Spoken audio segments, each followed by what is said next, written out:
So I would like to thank you for inviting me to this great gathering. I am having a wonderful time.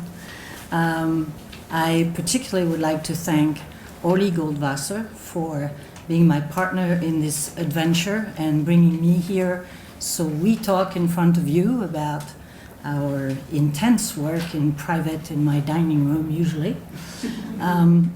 And I am really pleased to come after these colleagues of mine across the field of typology and ancient language studies.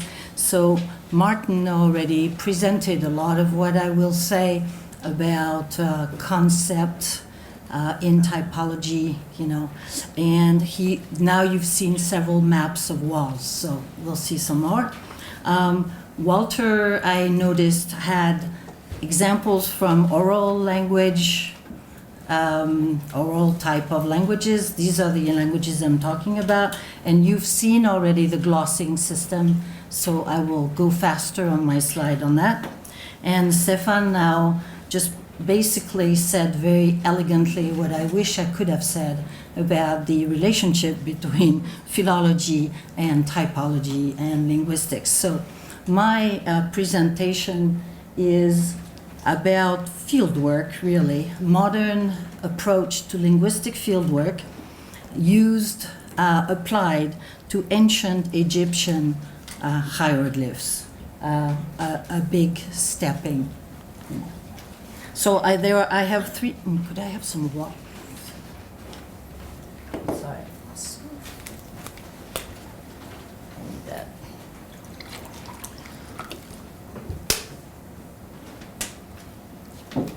So I want to make 3 points, or go over 3 themes.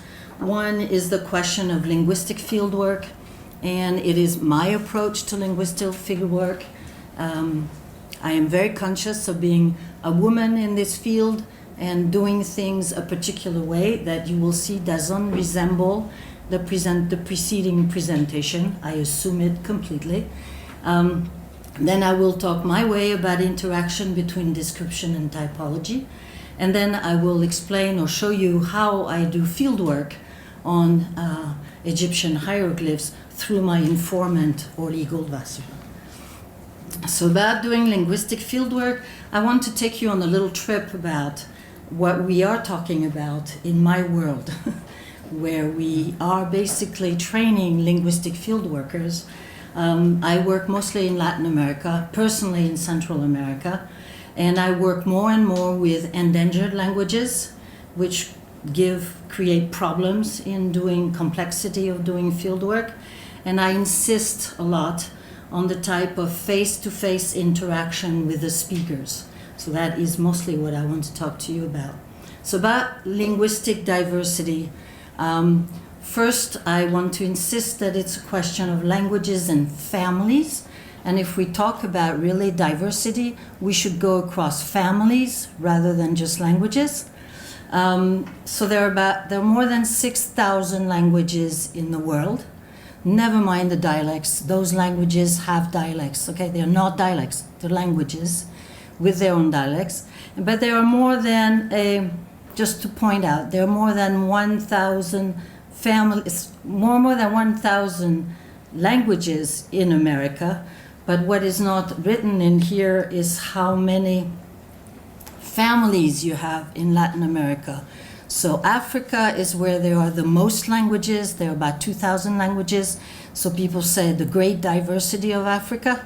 But look on the American side and look at South America. South America itself has 93 families of languages in one continent. Okay, one country will have 30 families of languages, 5 kilometers one from the other. It means when you describe those languages, nothing can help you from the previous language. You start all over again, okay? So that's one notion to keep in mind. The other one is about big languages and small languages. So look at the population. 96% of the population of the world actually speaks only 4% of the languages of the world. These are the languages, the large languages. So Hebrew, English, German, Polish, Russian, Arabic, Bengali.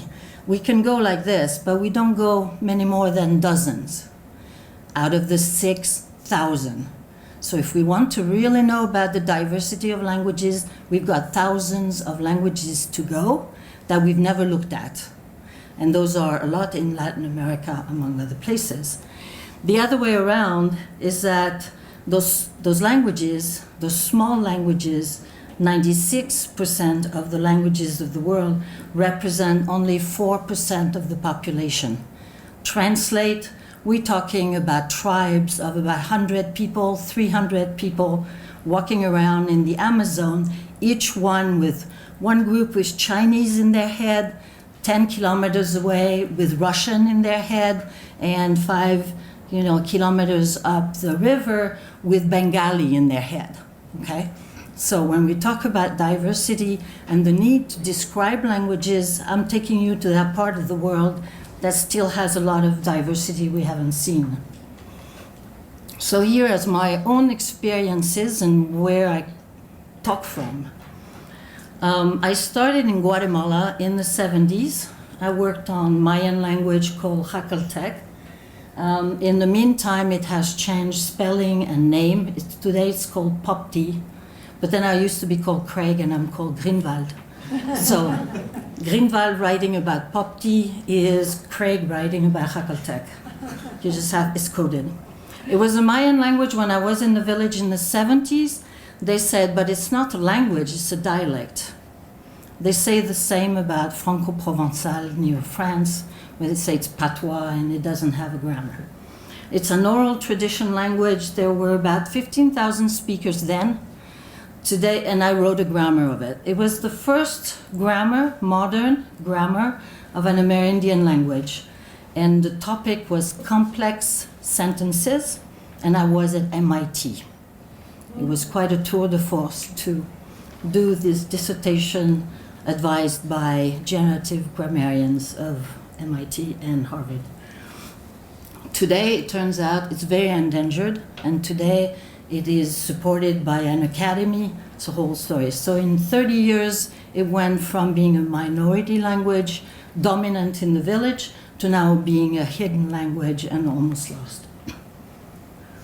My second experience is in Nicaragua with a language called Rama, which was said to have only 3 speakers left. I worked hard and connected through people. I found actually about 20 native speakers. I heard of 20 native speakers. I could only work with 3. And I started a Rama language project in the 80s, financed by ELDP and financed by NSF, later supported by ELDP, and I'm still at it. 86, we are in 2016. I don't do much linguistics now on it. I mostly do sociolinguistics, but I did produce a grammar. It was the first grammar showing the language existed, and it was the first modern grammar of Egyptian language. Here are some, people go to hunt and they take pictures of their dead elephant. It took me that many years, it took me 8 years to be able to gather in one picture more than 3 speakers. I am very proud of this picture. It's a historical one. Half of them are dead now. And they never talked to me. I knew they were speakers. That doesn't mean because you see a speaker that he's or she is going to be an informant. So this is what happened, that in Nicaragua I was faced with such a complicated field situation that I started asking other people around me about how do you work with endangered languages. So Ken Hale and I set up a symposium at the LSA in '92, which got published in Language, and we started talking about endangered languages. It became a subfield of linguistics. Foundations were created, like the Volkswagen Dobes, the Hans Rausing at SOAS in London. The Dell is not a foundation, but it's a financing institution. And then the UNESCO picked up the topic of endangered languages And I was at the creation of most of those things, and I'm a linguistic expert for the UNESCO for the question of establishing vitality criteria for those languages.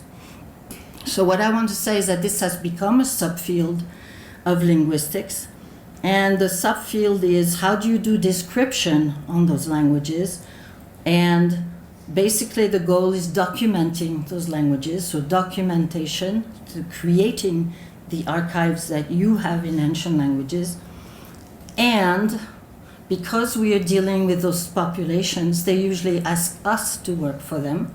So we're working with revitalization. So in linguistics, in field linguistics, I have moved more towards training people to do field work and dealing with communities on issues of recognition and revitalization. I don't have enough data. It's too hard to get to do very large studies. The other fields that I monitor closely are my graduate students. So I myself work in Nicaragua, but I see data from everywhere in Latin America. These were the people active in my lab in 2009. The names have changed, but the numbers are about the same. So I'm somebody who sits with people coming back from the field with data from all those languages for which we may know nothing before this data comes to our table. Okay? Very few word lists from missionaries or something, but this is the pioneer work. And my part is training people to go to the field, telling them about how to deal with those people and how to ask questions, and then once back with their data, doing the description. My second subtopic of linguistic fieldwork is that it all starts with people. So I will tell you a story of people. It starts with a linguist trying to learn something of the language, record something of the language, with what we used to call informants. It's a really dirty word in France, and in Latin America also. We don't have informants anymore. That's why I put it in special. It's basically a question of face-to-face interaction between two types of experts. The key is to understand that the speaker, no matter how illiterate, no matter what, they are the knower. They are the expert. The question is how to extract this knowledge so we can do something with it. So these are two scenes of two speakers of Rama. And the pictures just show the intensity of the one-on-one relationship. When you ask a question of somebody and they tell you something, particularly if you do elicitation, you better look at their body language. You better look at whether they're looking at you. You better look at, because they could be lying through their teeth, telling you, yes, of course you can do that, just to get rid of the question, okay? So you have to look, you have to feel, you have to see if they're paying attention. You have to see if they're angry at you. So I am a total stickler for the reliability of your data. And I have watched many field workers get completely nothing data. Data extracted from people that just want to keep the linguist happy and who would say anything. So one rule is always redo it every 2-3 days and wait until you have it 3 or 4 times by the same speaker to feel that that's what they say. But I have another trick to figure out that what they say is really what they speak. Okay? So this face-to-face interaction is, you better know who you're talking to, and you better make it so that that person is okay if they don't understand what you're saying and they say, I don't know. And you don't look disappointed or unnerved that they haven't given you the answer you want. I thought those two pictures looked at how intent I am at listening to Christina, who speaks fast and speaks English Creole in our working language, which I don't understand very well, and look at how intent I am at taking notes from Miss Nora, who is dictating to me something, and she decided what she was going to tell me. And it took a year or two for me to start asking her question. But so what kind of interaction? There's a big discussion in sociolinguistics, which I brought into linguistics, which is under the title Linguistic Fieldwork Frameworks. It comes from a sociologist, sociolinguist called Cameron, who started talking about doing fieldwork evolved from the 50s to the 70s to the 80s. She wrote in the 90s, late 80s, that at first it was what you did was you were the expert from the university, you worked on the language, and it just happened to come through some people. So the rules were, don't beat them, if possible, pay them a little something, be polite, but that was it. You asked the question, they were there like machines to answer your question. It was called work on the language. And then Lebov came around and talked about Black English vernacular. And the black people in New York were not too much like, come and interrogate me. And they pushed him to speak for them about Black English vernacular being a real language and not a distorted something. And so that framework was called FOR. It's an advocacy. You work on the language, you are the linguist of the language, you speak for the speakers to the Congress of the United States to say that Black English vernacular is a language. The third step is what they call the empowerment framework, where you work with the speakers. And you learn from them and they learn from you. So you teach them what they can do themselves. And they volunteer data that they think is interesting. They go and do interviews of people for you. They become your partners. They are your real, other partner. And that was very active in the 80s. And this corresponded very much to how I was working in Guatemala with these Mayan people. Today, the discussion is much more, because of demands of the indigenous populations, is much more that we should teach them linguistics and they become the linguists of their own languages. So you have a movement in Australia and the United States, very strong in Latin America. They do not want parachute linguists coming with big grants, arriving, spending 2 weeks, pulling out, and not leaving anything behind and not training anybody. If you want to go to Latin America, just know there's a lot of tension about that there. And that is called BI. I called it BI, which is the empowerment as capacity building to train nationals, at least nationals, Chilean linguists to work on their own indigenous languages if you cannot train the indigenous people. I cannot train any Mayan, any Rama person. Nobody can read and write. I can't find somebody in that community. But I'm working with a Nicaraguan who is working with them, okay, at least a national. So here's an example of the empowerment framework, which I was practicing. I didn't have a word for it. These pictures look like nothing. These pictures are from 1973. This is not how linguists were working with indigenous people at that time. This is not how my Mayan linguist colleagues were working. I observed them. This is Maria Trinidad Montejo, totally illiterate, who wouldn't work with me because she said she'd not gone to school, she would be of no help. I had to convince her to work with me, who a year and a half into being with me asked me if she could keep my typewriter while I was going home just to keep it safe. In fact, she wanted it to teach herself how to type on the typewriter. She never managed to hold a pen. It was too late. She was 40 years old. She never learned the manual writing, but she liked the typewriter, and with one finger at a time, like a horse, she'd go bing and bing.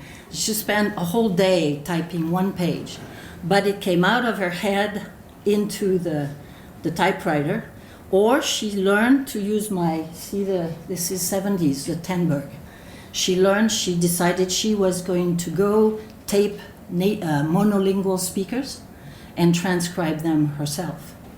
I mean, I didn't do anything. But she had an intuition about language that was really extraordinary. And look at the concentration on her face. She is the one that gave me the Faculté grammar. Then after that, I poked at it, but she came up with some of the best analysis saying, oh, listen to this. When I say it this way, it means that. And then if I say it that way, well, then it means something else.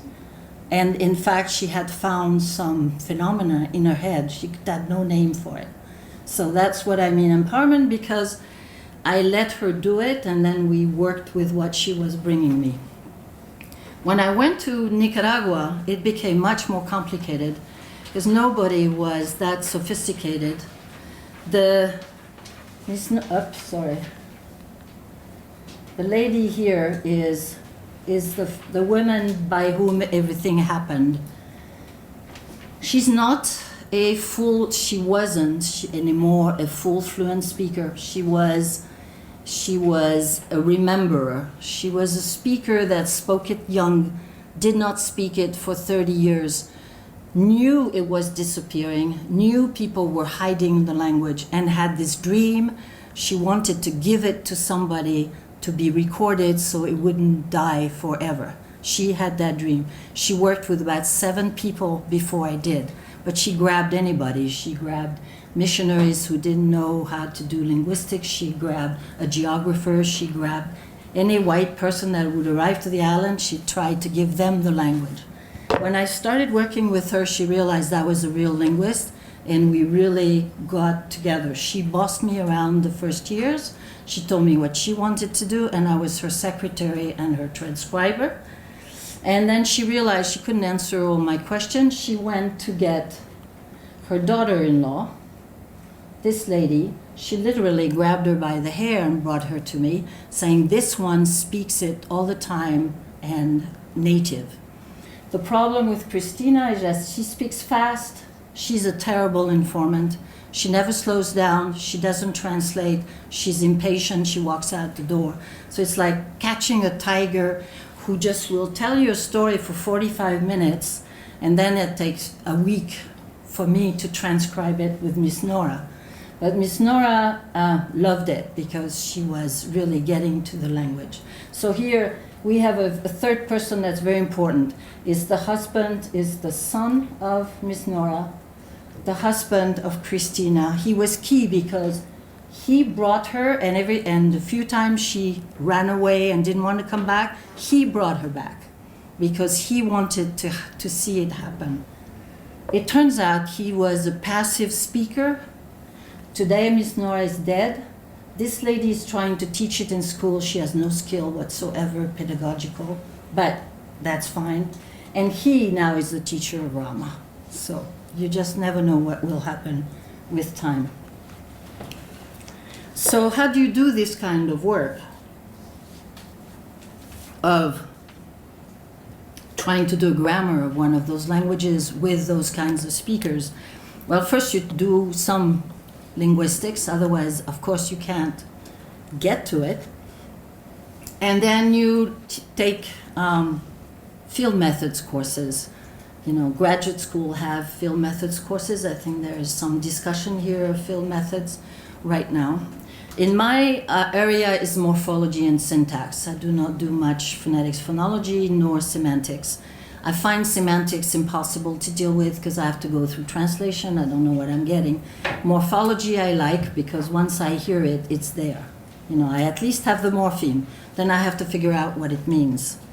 And then there are several methods for collecting data. We start with word lists, short things. And with that, we establish the sound system and we establish a transcription system. And then what I want to show you is that I start with the text. I ask the speaker to speak for 1 minute. 1 minute will keep you busy for a week afterwards to transcribe it, translate it, and start figuring out what's going on. And then there is elicitation. Elicitation is when the linguist asks question to the speaker and ask them to translate something. How do you say, he went to the market? Response from Christina or Ms. Nora, oh no, he didn't go to the market, he stayed home.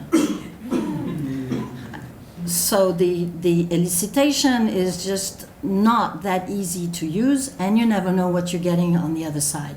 There's a dictionary of Rama made by, I won't say, the dictionary says for the imperative, open the door, it says, I think it's hot. Meaning, it was direct elicitation, it's got nothing to do. It's published in Germany. Somebody got a job out of that dictionary. So I do use elicitation, but very, very carefully after I've done a text, and I use the words of the text. And I use the situation of the text to then play around with it. So the first thing we have to do is produce written materials. These are oral tradition material, right? And what linguists work with, and now you've seen several examples of it. Here is all it takes or more. The people who know the language would like this level, which is just the normal. It's not normal because it's not orthography. It has no history. It's just the way they do it right now, okay? No funny thing about spelling. But in Guatemala, they have instituted official alphabets. All the Mayan languages of Guatemala are written with the same alphabet. So this is what it looks like, and it has glottal stops and whatever. The linguists use the second line, which is what we call morphemic analysis. So we chop down the words with a machete, as Miss Nora says, and we cut down and recognize the number of morphemes that are behind in order to give them some kind of translation, morpheme by morpheme, and this is what we call glossing. Okay? And the linguists basically discuss this line, So once my students have glossed, then I can discuss with them the structure of their sentence. And then we can do two levels of translation. The literal translation tells you what the sentence really says. So the sentence here really says, the animal coyote started drinking up this way the water, okay? Which basically means the coyote started drinking the water up, or drinking up the water. So it was about glossing the. And about text, in terms of method, as I say, I always start with letting the speaker tell me a story, some little thing for about 1 minute. What they did that morning, or a traditional story or something, because that way they do what they know how to do. The problem is on me to transcribe it, to translate it, and whatever. So the reasons I like those short texts is because the language comes at me and the speaker is comfortable. It's their text, so they know what they said. And it's definitely a way of working with. We give the power to the speaker to give us a piece of language.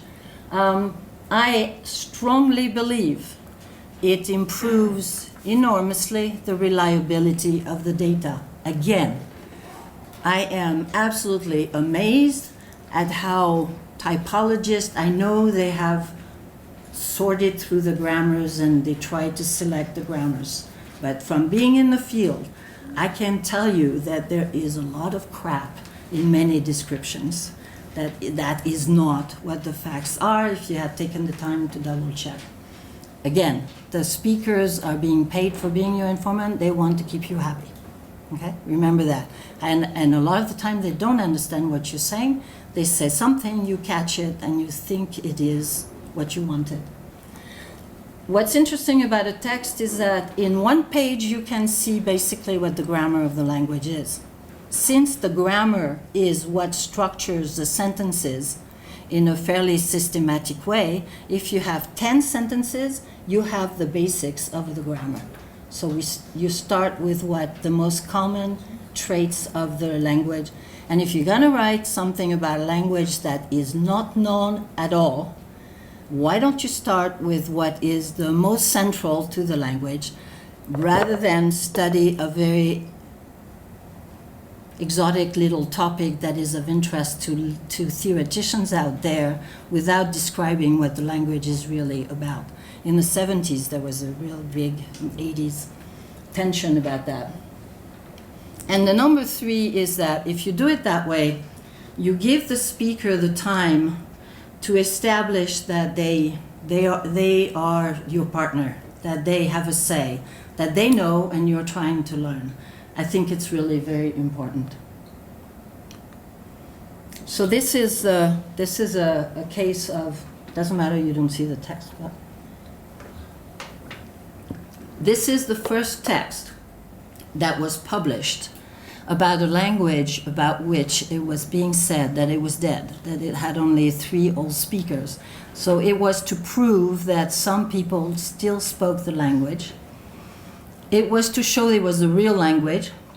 That language was known as a tiger language because the people are the dogs of the dogs in the society of Nicaragua, and they are called the tiger people because they live in the jungle. And so they say when they speak Rama, they howl like a tiger. So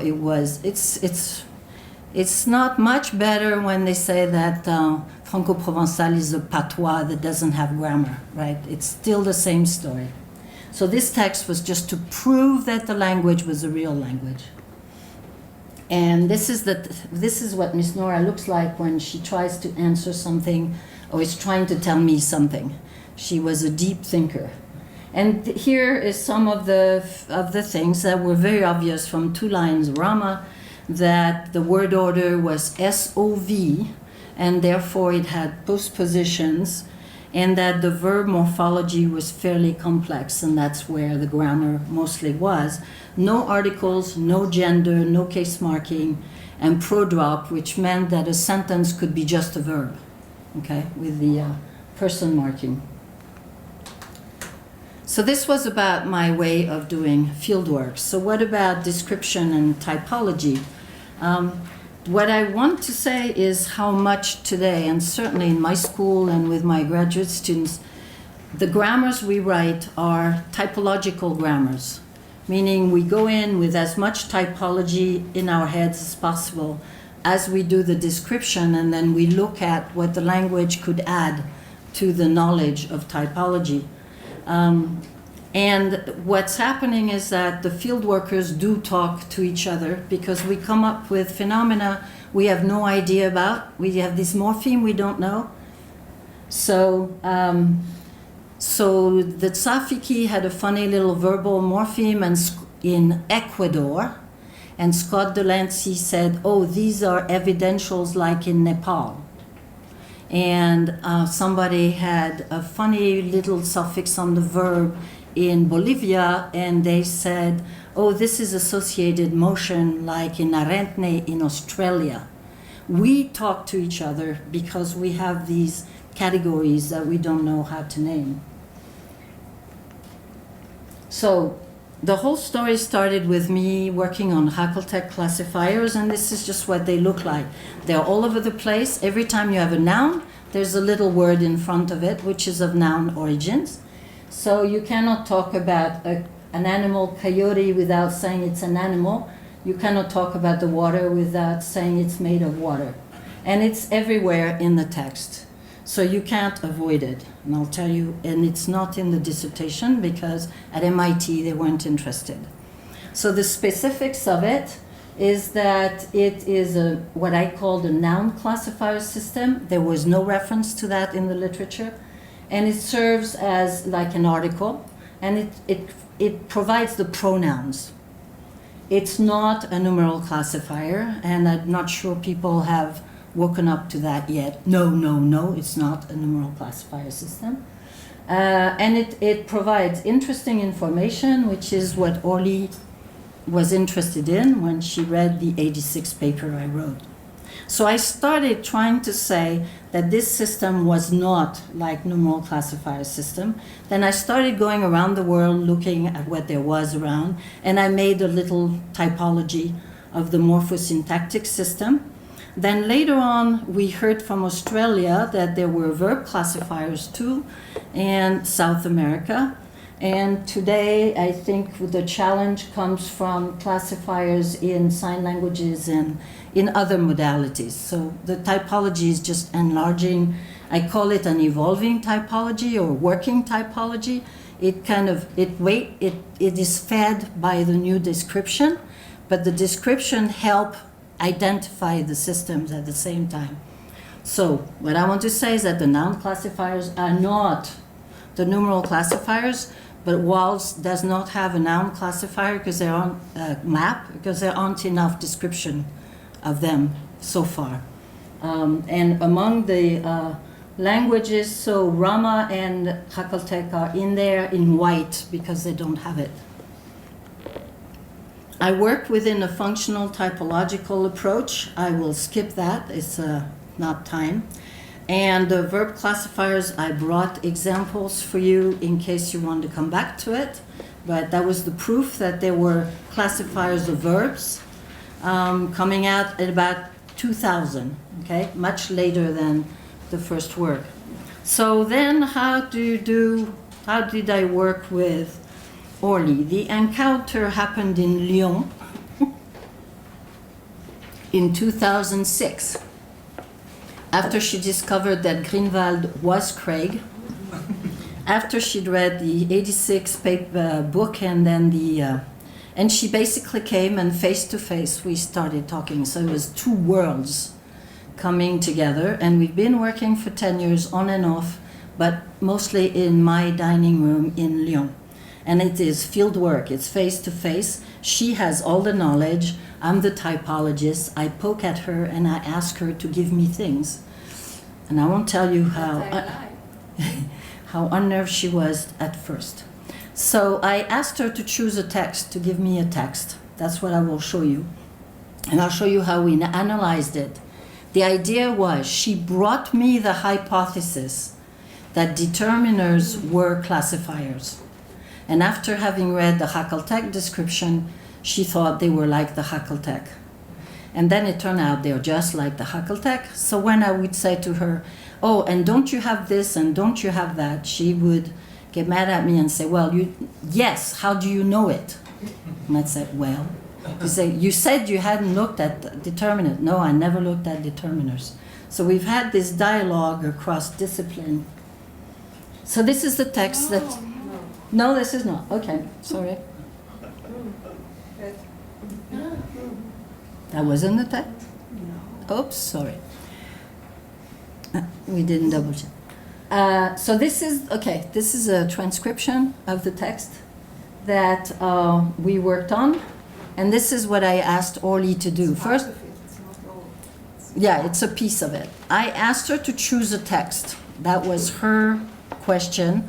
She chose a text of a period where the determiners. Huh? Why determinative? Oops, sorry. Determinatives. Yeah, determinatives. So I asked her to choose the text instead of telling me a story. And she chose a text of a period where she said they were flourishing, they were well established. And then I just said color, and I don't show you the handwritten thing, it's really cute. I say color the classifiers, color the determinatives. And she wondered why I was asking her to do that. It took her hours to do that. She was very mad at me for having to waste her time on that. And then we basically counted them. So this is the text, and this is the text, and this is what she did. We put the colors on it. And then the first evidence that there was a system, that there was something going on, was the density of the tokens. So if you look at the column, so this is A, B, C, D, E, F, right? From A going this way. At the bottom, we counted that this one at 18, 18, 20, 24, whatever. That looks pretty systematic. It would be like if you had articles in French. You take a text of French and you mark all the articles. So we know we have a system of articles. So it wasn't like the scribe felt like it, or at some point when it was topical he did it. No, it seemed to be fairly regular.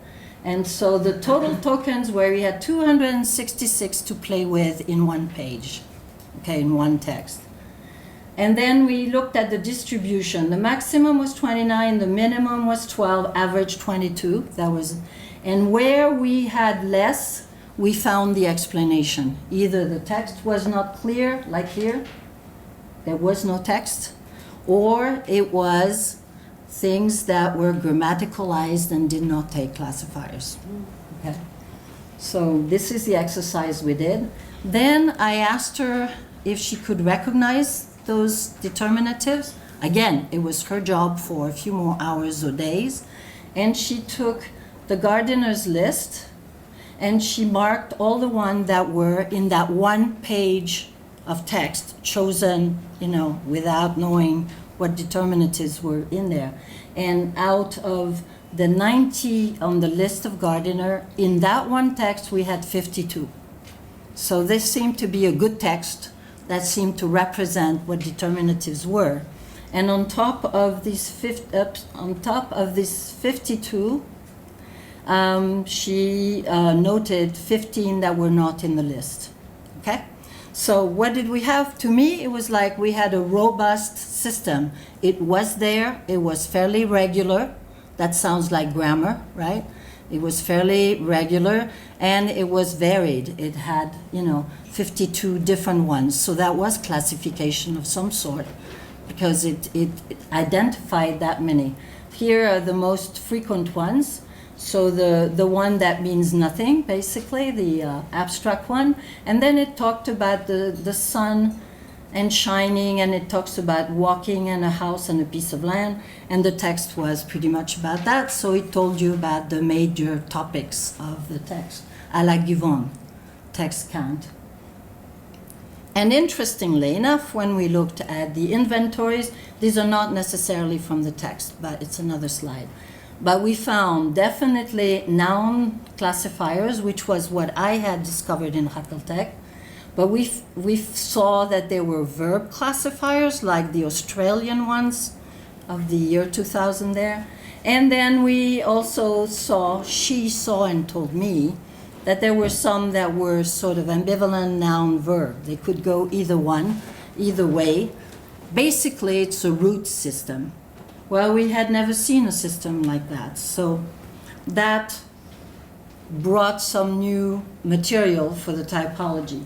So my concluding remarks is that I did have a fieldwork approach on an ancient language script. It was a back and forth between description and typology, and I want to show you some future perspective. So it was fieldwork because it was really a face-to-face interaction. In this case, we have no speakers, but she is my knower. She is the one that has the knowledge, and I'm the field worker trying to get the knowledge out of her. And I work with her. I ask her for her knowledge. The source material is different because there are no oral production, but there is a massive amount of data which is already established, so we don't have to do that. And just as you had, Stéphane, this same slides, we have the original text, we have the thesaurus, and then we have gardeners. So when I have a lady from Latin America, she has it all in her head. There's no written evidence. So what is in her head, I have to turn it into writing, and then I have to analyze it. And so here we have everything, all the material written. The question is how to interpret it. But in both cases, I'm going through somebody who knows whatever, the language, the script, and I am the typologist or the linguist from outside, sort of. The back and forth is obvious. I started with a description of Hakeltek. I could not find any description of a system like that. So I started a typology to tell people it was not numeral classifiers. And then because of that detailed description that Orly saw, she saw that it looked like things in Egyptian. And then we I looked at it as a typologist, and I saw that they were interesting for all kinds of things. The fact that they classify nouns and verbs and many other grammatical things. We have a lot more to do. And it remains to be handled what we have to say about the fact that they are graphic classifiers. So they are in a visual modality, and there are other examples of systems of classifiers in the visual modality. It's not because they were not pronounced that they are not part of the cognitive language system of the writers. So this is where we had to go to get our information. So in order to figure out something that was here from many, many centuries ago, we use material from Latin America of today, and these guys, I'm sorry, they are Aborigines, and they are American Indians and Native, and they are of oral tradition, but they have real languages in their head, and they are totally comparable to the ancient Egyptian. And this is what we managed to do to help the typology. I had done this, and then with the Australian material, I could extend it that there were 2 different types of classifiers, and today we are adding this one, noticing that it's probably classifiers of roots, and surprise, that comes from language like Egyptian and Semitic languages. So maybe not such a surprise, but we had never seen something like that. And looking ahead, just to tell you, our next stop is Berlin.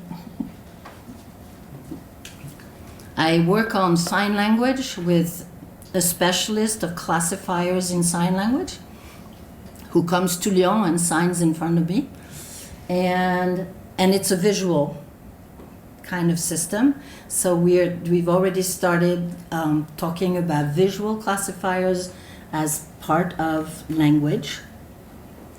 And right now we are preparing to go to Berlin because we have talked Zels, Gebhardt's. Yeah, I'm done. That's it. We have talked a Sumerianist into doing a text study to prove that the cuneiform have classifiers. That's it.